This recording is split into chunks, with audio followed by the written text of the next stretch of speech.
And welcome to our Lunch with a Legend. We are actually simulcasting today on both ESPNLA and ESPN Deportes 1330. Our guest for Lunch with the Legend, Oscar De La Hoya, won the gold medal at the 92 Olympics at the age of 17, went on to win 10 world titles in 6 different weight classes, and now is one of the most influential promoters in the sport. Oscar, great to see you. How you feeling, man? I feel great. Legend. I feel so old now. No, listen to you. You look great. I just retired 3 years ago. I know. Exactly. I know. You look like you're already you look like you could still fight. You already got a statue at Staples Center. I mean, you're way ahead of the game. It's going well. I'm living life out in the fast lane. So well, we appreciate you doing this, and I know a lot of fans appreciate it. We're gonna kind of weave and bounce around your life as a boxer. And one thing I was doing research for this, and I learned that you started boxing at age 6.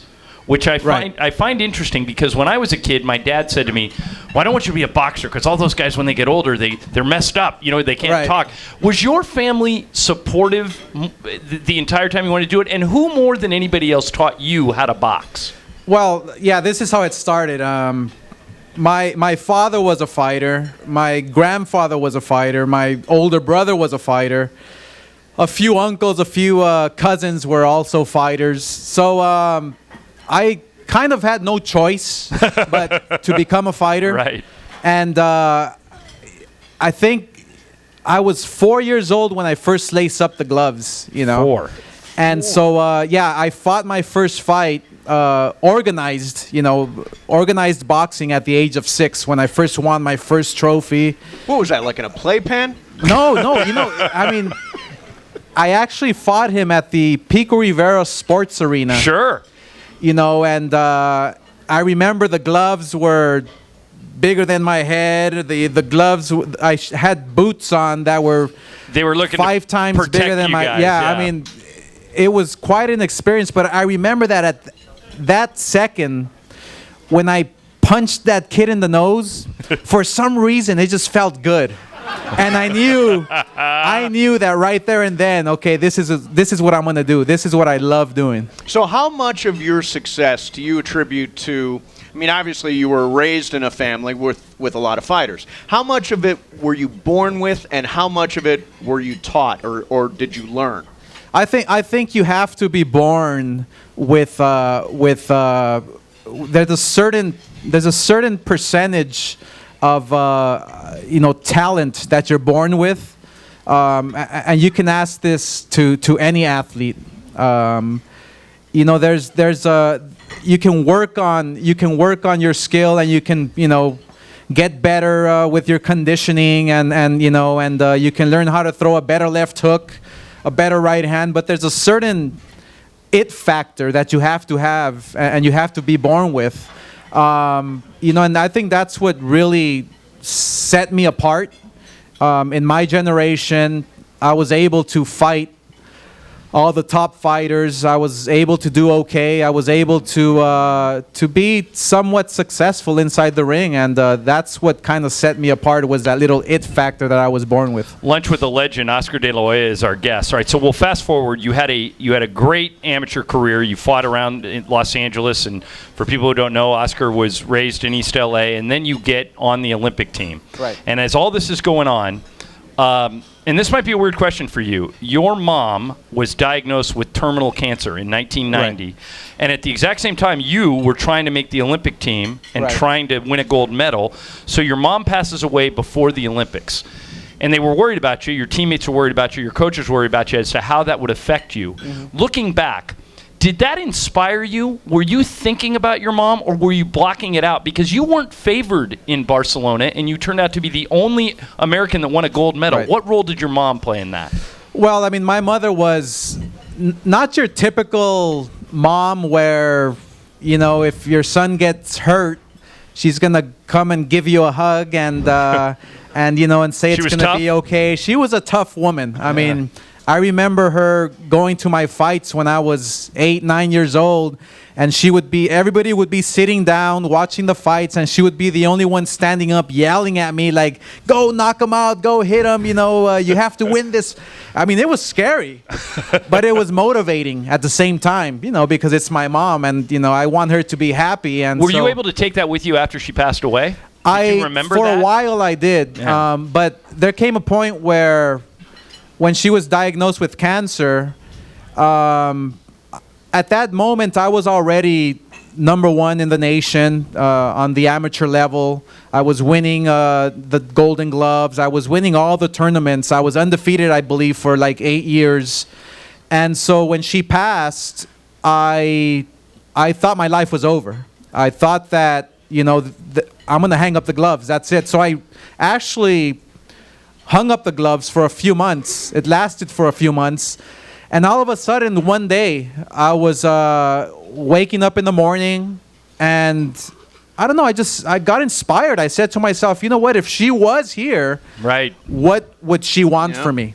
And so right there and then, I mean, that's where it all started, the Olympic dream. And this was literally a few months before Barcelona in 1992. So I actually had to re-qualify for tournaments. I had to go and travel internationally and beat all the guys in Cuba and Russia. And so I finally made it, and I went to Barcelona and brought back the gold. Now, your idol when you were growing up and when you were preparing for Barcelona was Sugar Ray Leonard, right? Right, exactly. What did you learn from watching Sugar Ray Leonard fight? I think his passion for the fight game is what motivated me to just try my best. As long as I can try my best, then I've already been successful inside the ring, And Sugar Ray Leonard, till this day, inspires me, motivates me.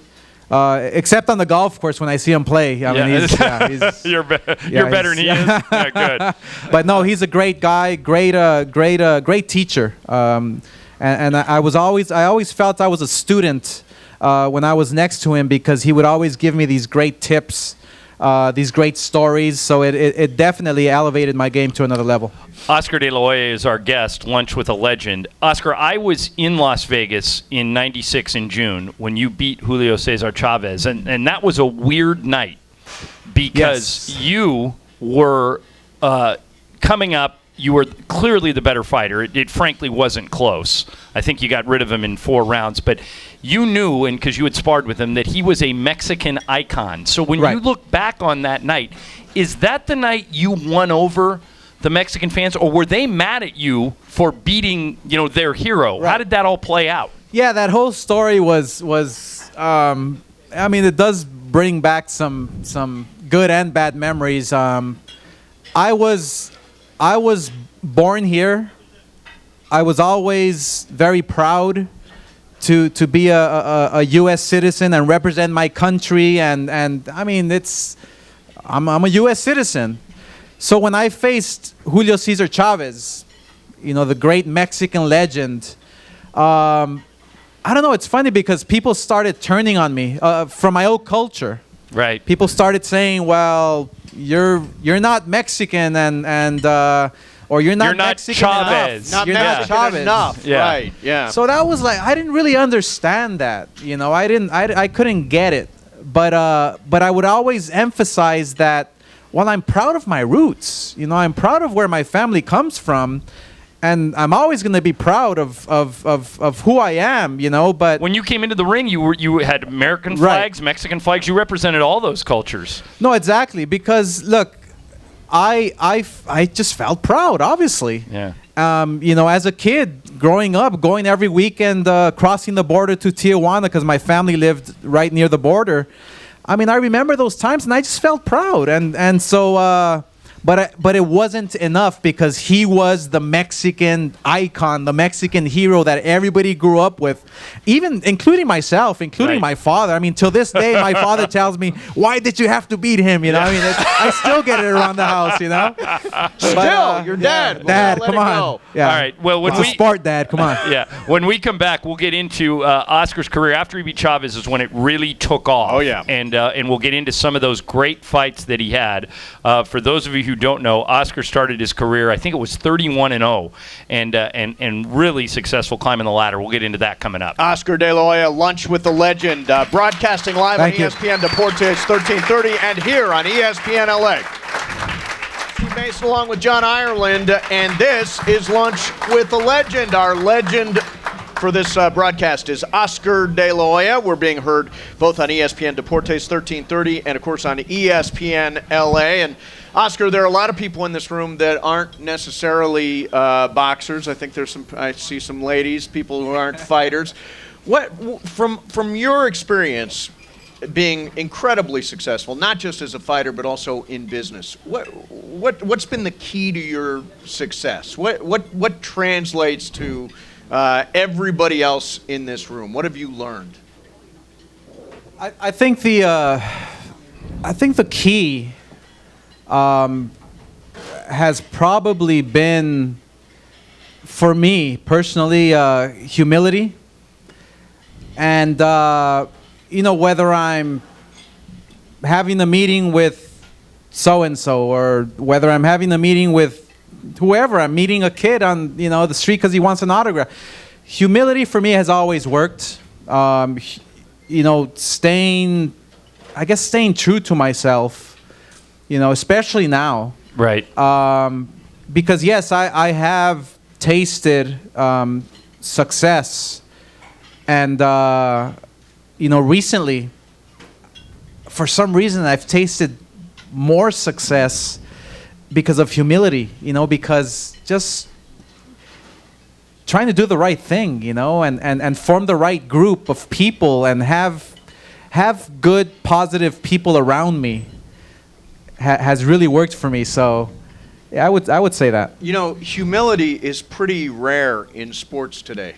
Yes. It's not a huge outbreak of humility. I mean, the last time I think I saw Floyd Mayweather was at a basketball game, and he was reaching into a bag and holding up wads full of money and waving them at the right. Your sport in particular is filled with swagger. How did you avoid that? Well, I'm not much of a bling guy, I'm not. I don't. You don't have a big O? You don't have a big O around your neck. Where's the big O? It's. I don't know. It's just. I mean, first of all, the way I grew up, good, family values. I mean, as much as my father can, he would be there for me. I mean, he would always be working, because he was a hard worker. But, I had a strong mom who if I would get out of line, she would put me right back in line, But I think ultimately there comes a time where you have to make that decision, like, okay, what's the right thing and what's the wrong thing, Sure. Especially athletes, especially any type of entertainer, because you can easily veer off to a different direction because you have all that posse, you have the what do you call those, the entourage? groupies, the entourage. Yeah, good. I never had that. I never had the entourage, I never had the groupies, yes, but I never had the that whole You didn't have to take care of 5 to 10 people that were hanging around you and put them in hotels and buy them cars. Yeah. Oscar De La Hoya is our guest. Okay, I always ask this question of really successful athletes. Let's say we're building a time capsule, and it's not going to open for 200 years. So the people that see this are not going to know anything about you. And you can put one fight in the time capsule, and that's what future generations are going to remember about Oscar De La Hoya, the fighter. What fight goes? You had 45 professional fights. You can put one in the time capsule. What's going in? I would have to say the Fernando Vargas fight, I mean, that was such a classic. Oh my gosh, yeah. I can still feel the effects of the punches. Let me tell you. He's a tough kid, an Oxnard kid, Southern California kid like you. Yes, Yeah. yes, but I guess what made it sweeter, I guess what made the victory sweeter was 2 weeks after I knocked him out in the 11th round, and this fight was just going back and forth and back and forth. He had me almost out in the first round. And what made it sweeter was that 2 weeks afterwards, they announced that he was on steroids. And so I'm saying to myself, wow, you know, this little skinny East LA boy went up against a kid who was on steroids and had a dramatic win, a dramatic knockout. I mean, it was pretty sweet. So I would have to put that fight. You just didn't beat Vargas. You beat Balco. You beat Right. Exactly. Okay, hey, now Not a lot of people did. Now, the one thing I always say about you is I watched, I think, the majority of those 45 fights, and I never thought that I ever got ripped off. I thought that you always showed up. I think this about Kobe, that if you pay to go see the Lakers play or if you invest 2 hours, you're going to get your money's worth. You were always giving me a kind of a money's worth guy. You only lost to 5 guys total. Pacquiao, Mayweather, Hopkins, Mosley twice, and Trinidad. All great fighters. Of those fights, you lost 6 fights total. Was one of them harder to swallow, harder to accept than any of the others? I think the one that was harder to swallow and was Felix Trinidad. When I faced Felix Trinidad, it was actually an easy fight for me. For some reason, I was on my toes and I was throwing 4, 5, 6 punch combinations, landing every single punch with ease. And then the 10th round came along, and my corner would tell me, just move away from him, move away from him. You have the fight won, because I thought I had put 8, 9 rounds in the bag. And so every time I would go back in the corner, they would tell me, get away from him. He still has that power. He can knock you out.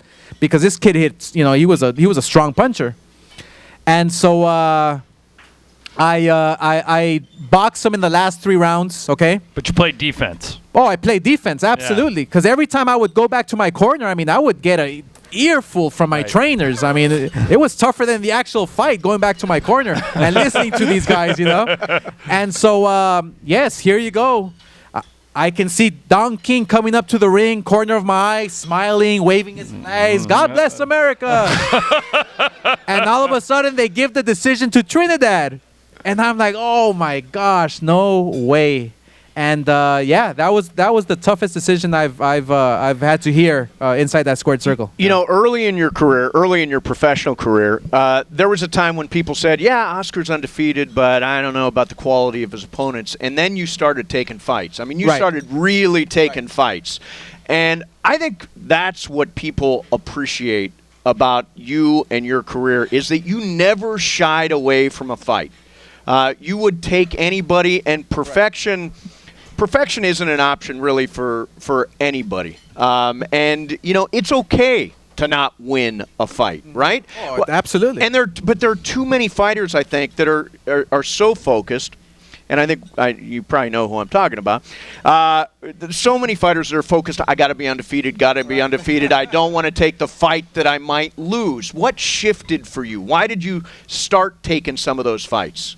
Well, what shifted for me was that I'm going to get hit anyway. Might as well get hit by a great fighter instead of just a good fighter, Right. I just loved being in the ring with the best. Because I always thought that if you want to be the best, you have to fight the best. You have to beat the best. You have to try. And, I was up against 18 world champions or ex-world champions. Yes, they were all difficult fights, but, it's just I just loved being in there with the best. You won. We introduced you here to the crowd, and we mentioned that you won 10 different titles in 6 different weight classes. And when you started, when you were in the Olympics, you were a skinny kid, and then you were fighting up at 150 towards the end and higher. You actually went all the way up to light heavyweight. What weight were you at? Which one of those 6 weight classes were you at your absolute best? I think my absolute best was probably welterweight and junior welterweight. I faced this kid by the name of Ike Corte. Sure, okay? Hit hard. Oh my gosh! I mean, I could have swore he had bricks in his hands. I mean, this kid just hit like a mule. And it was a classic fight. The last round, the 12th round, we were going back and forth, kind of like a Rocky movie. I had him pinned against the ropes. I hit him with maybe 19 unanswered punches, and he was still standing up, instinctively just throwing punches in the air. The bell rang. I mean, it was just an amazing, amazing fight. That was probably my second best fight that I had. But when I was a welterweight and I faced Sugar Shane Mosley for the second time, I felt great. I felt in great shape. And I actually felt I won the fight. Because in the ring, if you lose a fight, you feel it. You feel the effects. If you win a fight, I mean, you just know. You can see it in your opponent's eyes too. He knows. And but they gave it to him. And 2 weeks later, they announced again he cheated. Yeah, Balco, quit fighting the cheaters, would you please? Yeah, I know. All right, Oscar De La Hoya is here, Lunch with the Legend. Now, and as many of you know that are here, and many of you listening, Oscar has gone on post-fight to become one of the most successful promoters. And he also did something else that I am going to apologize personally for when we come back, because me and a lot of other people in the sports media told Oscar not to do it, told him he was an idiot, tried to talk him out of it. He did it and made us all look like numbskulls. I'll tell you what it is coming up next. All right. Oscar De La Hoya, Lunch with the Legend. ESPN Deportes 1330 and here on ESPN LA. It is Lunch with the Legend with Oscar De La Hoya. Okay, Oscar. John, you said you're a numbskull, and I'm in I owe you, and a lot of people in the media owe you an apology, because when you announced that you were going to release an album. I don't know if you remember this. You have to go there? No. I said to you, what are you doing? I said, you can't sing. What are you doing? You're going to make a fool out of yourself. Eddie Murphy did this, and it was a disaster. Oh, come on. Party All the Time's a great song. And Oscar said, I'm doing it, and you release it, and turns out you could sing. You get nominated for a Grammy, and all of us look like idiots. Did most people try and talk you out of that? Did your friends know you could sing? Or looking back on it, are you glad you did it? Or talk about just the... No, I'm definitely glad I did it. It's funny because my mother was a professional singer, right, and so I actually did it just in her honor. I want to do an album. I want to sing, and over the years when I was a kid, I was always singing with her, and so I knew I can belt out some tunes. But Grammy nominee, I mean.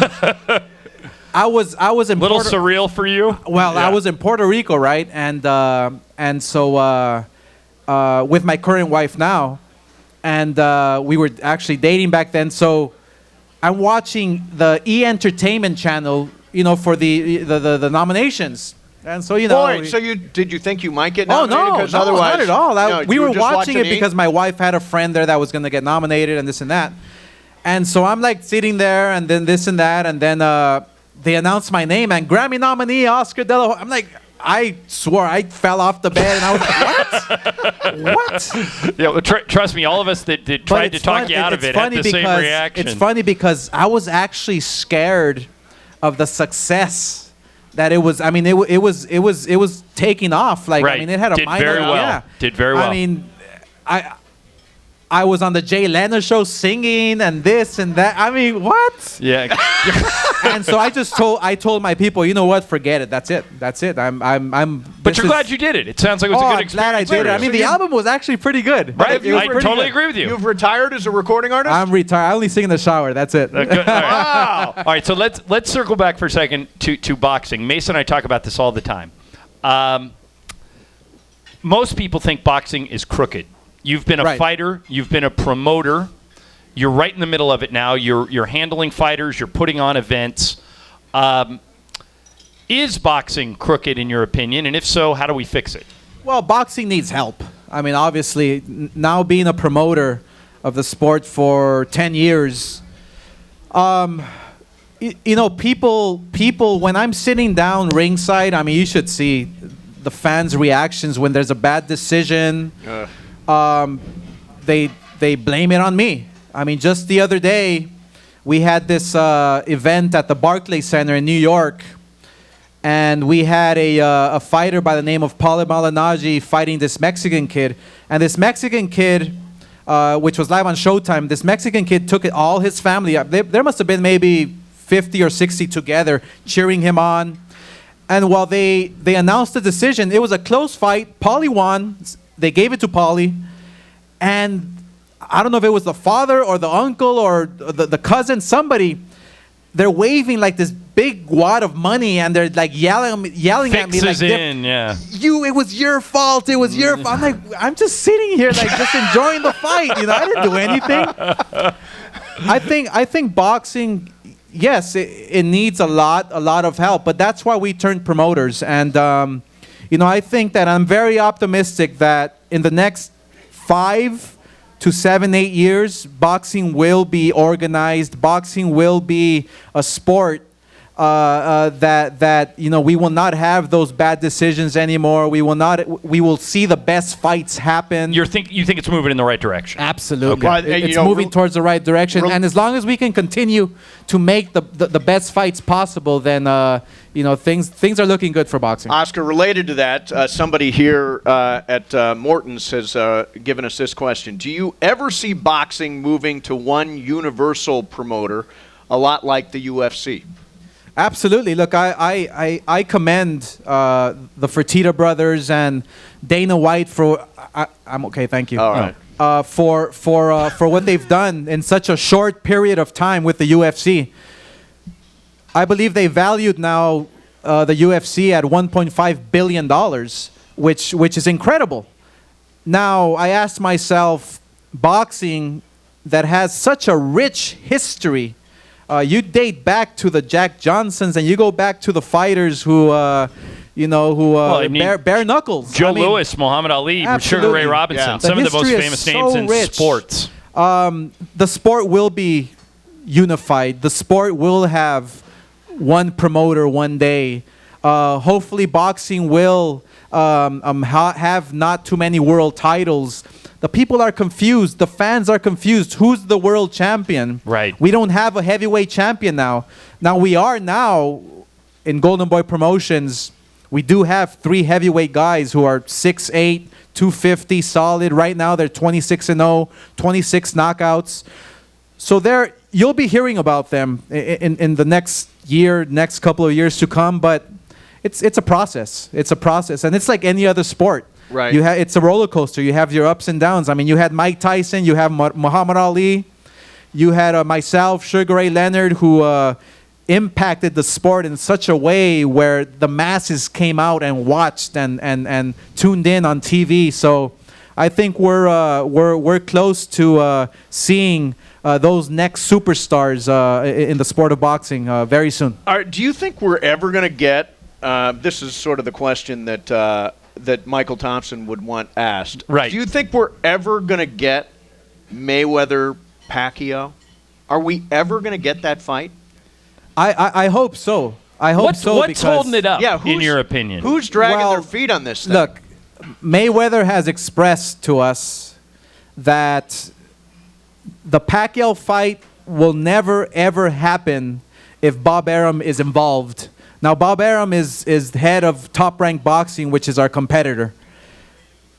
And your old promoter, you know him. Yes, yeah. I know him. Now, Mayweather, from his mouth, if Bob Arum is involved, then that fight will never, ever, ever happen.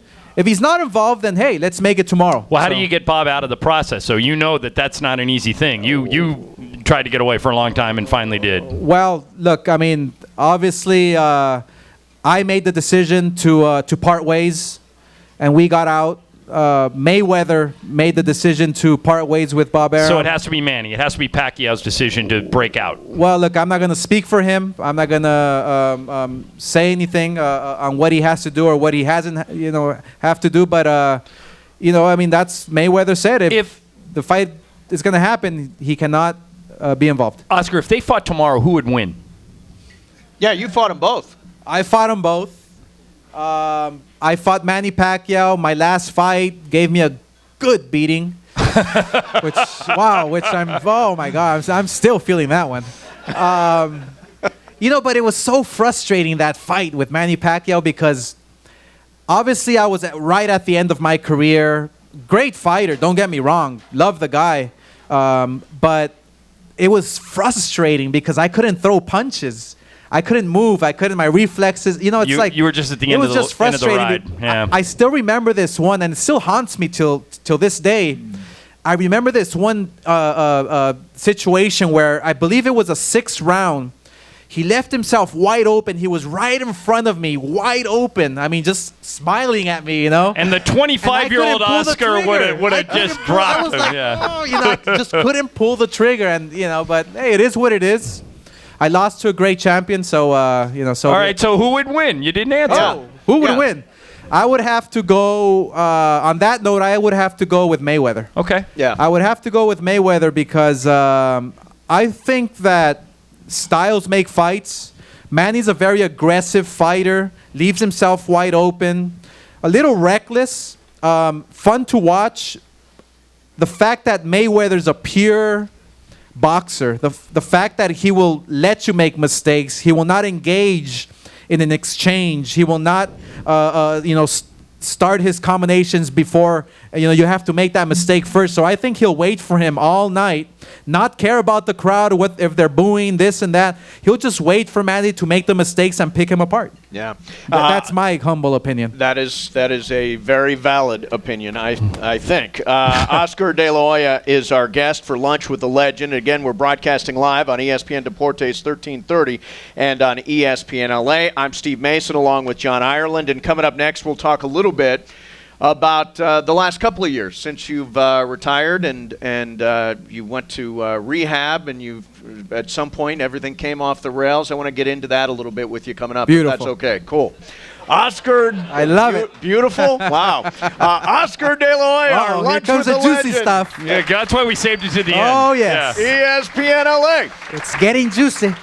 And welcome back to Lunch with the Legend. I'm Steve Mason along with John Ireland, and we are live on KWKW Los Angeles, ESPN Deportes, and ESPNLA.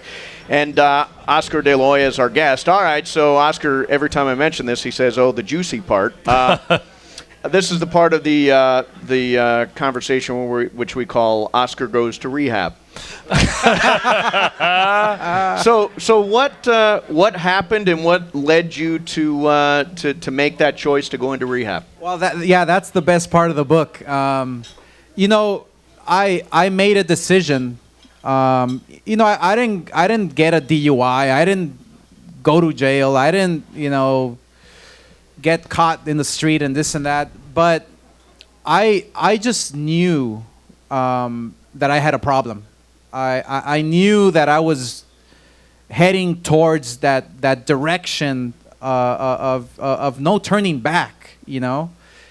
My marriage was going to pieces.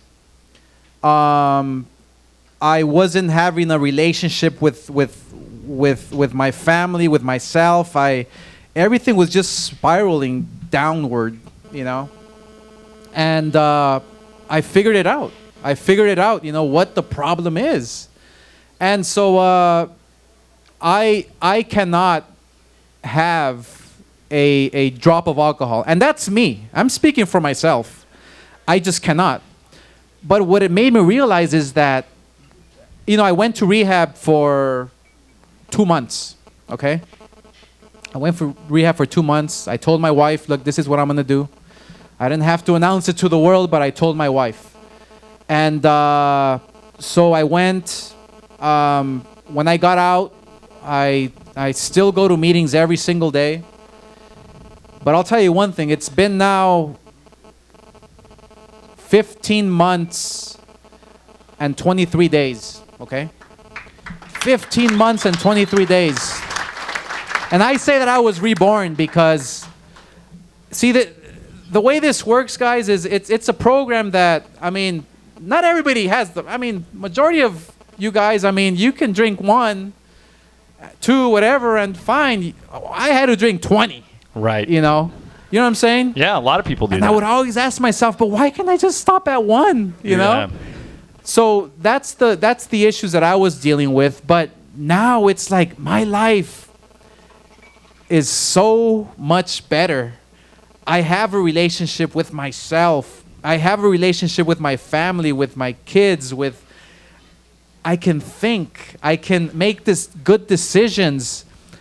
I've accomplished all this with a little cloud over my head all these years. I tell my wife, wow, I mean, get ready for a ride because it's going to be a fun one. Well, that leads me to the next question. Actually, can I jump that? Yeah. One of the steps is to make amends. Yes. Who is the toughest person to make amends with? I think with myself.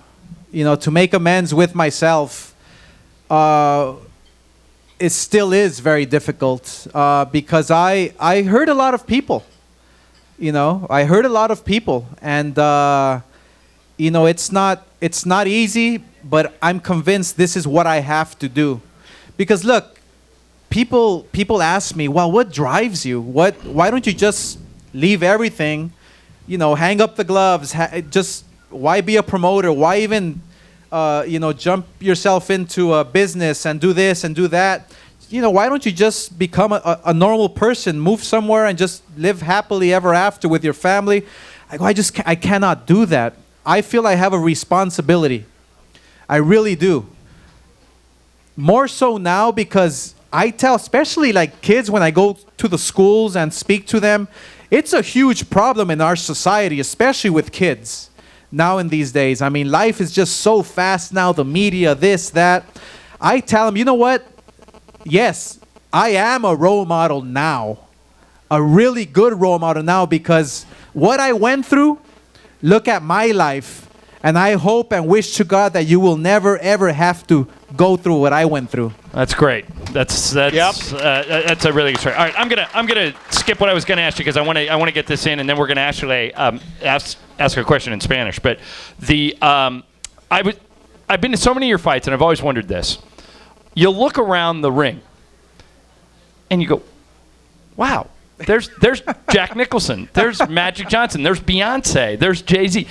Were you ever in a fight, and you're in the ring, you're in a fight, where for whatever reason you looked down and went, "Whoa, I can't believe that person's there," or are you completely oblivious to who's like in the first three rows? Because at home we're all looking at it. I'm laughing because oh my gosh. What's the best? What pops in your head when I say that? So I'm fighting Sugar Shane Mosley. It's the first fight ever at the Staples Center. Okay. I'm not 2001, 2000. Right.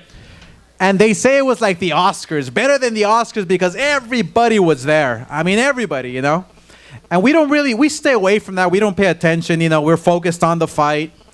Well, here I am. I'm in a tough fight, fighting Sugar Shane Mosley. I've known him since we were kids. I knew it was going to be a tough fight. And so it's the 6th round. And I'm just exhausted. I'm tired. I mean, it's a very close fight. He's probably beating me at that point. And I'm just tired. I go back to my corner and I ask myself, just take one peek out there just to see who's there, you know? So I look over and I see Jennifer Lopez and Salma Hayek. Oh my God. That's where I lost the fight. My concentration, my focus went out the window. I mean, you take a look at the fight now, after the 6th round, it was all downhill for me. Yeah. Oh, I love that story. That would take anybody's... Yeah. All right. Rodrigo Azurmendi is here from ESPN Deportes LA.com. And Rodrigo, come on up here. And give Rodrigo a round of applause.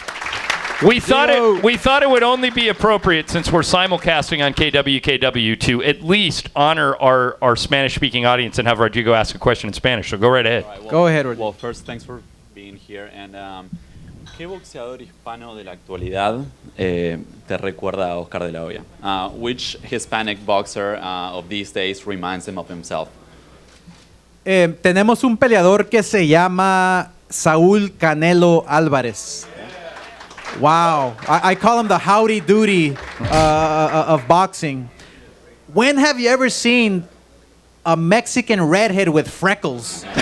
I mean, and that can fight. I mean, this kid is a good-looking kid. he's got the superstar looks. In Mexico, he can't even walk because people they adore him. Yo creo que Saúl Canelo Álvarez va a ser un campeón por muchos años. Es la próxima superestrella, va a ser un ídolo por muchos, por todo el mundo. Así que Saúl Canelo Álvarez. Okay. Y ante la noticia del fallecimiento de Emmanuel Stewart ayer, ¿cuál es el mejor recuerdo que tenés de él? What's his best memory of Emmanuel Stewart, who passed away yesterday?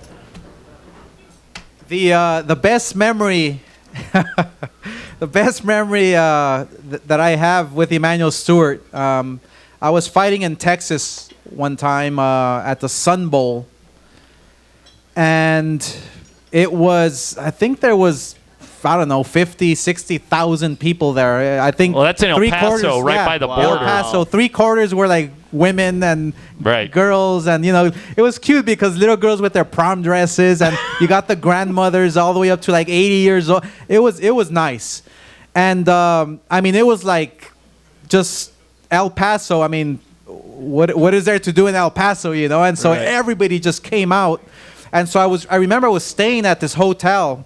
Probably like the Marriott or something down there in El Paso, where the accessibility to go up to your room was just easy. I mean, any fan can go up there, and so it was high security, but anyway, so he's doing an interview, Emmanuel Stewart, down in the lobby, live TV, and I'm watching from my room. I'm watching it from my room. It's at night, and I'm watching this interview, and they ask him, so, by the way, what type of women does Oscar like? I can see it in his eye. I can see in his eye. He's gonna come out with something clever, something witty. So he goes, oh yeah. Oscar loves women that are a little on the heavy side. Women that are they can be under 220, 230. He loves because he just loves taking pictures. He loves. An hour later, every fat girl in El Paso was at your door.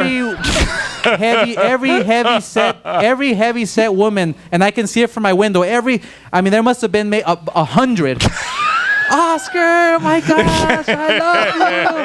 And I was like, Emmanuel, Emmanuel. All right, for him. I'm going to get him back. Well, listen, man, you could probably tell we could talk to you for 2 hours, but we're out of time. And we want to thank you for doing this, Oscar. Thank you. You didn't have to, and it was a pleasure for us, man. It was a pleasure for me, too. Thank you very much. Thank you very much, Oscar. Thank you. And by the way, we can't say this with every Lunch with the Legend guest, but the legend continues with Oscar De La Hoya. He is not done. Thanks very much to our friends at KW Los Angeles. Thank you very much to Rodrigo from ESPNDeportesLA.com. John Ireland, Steve Mason here, ESPN LA.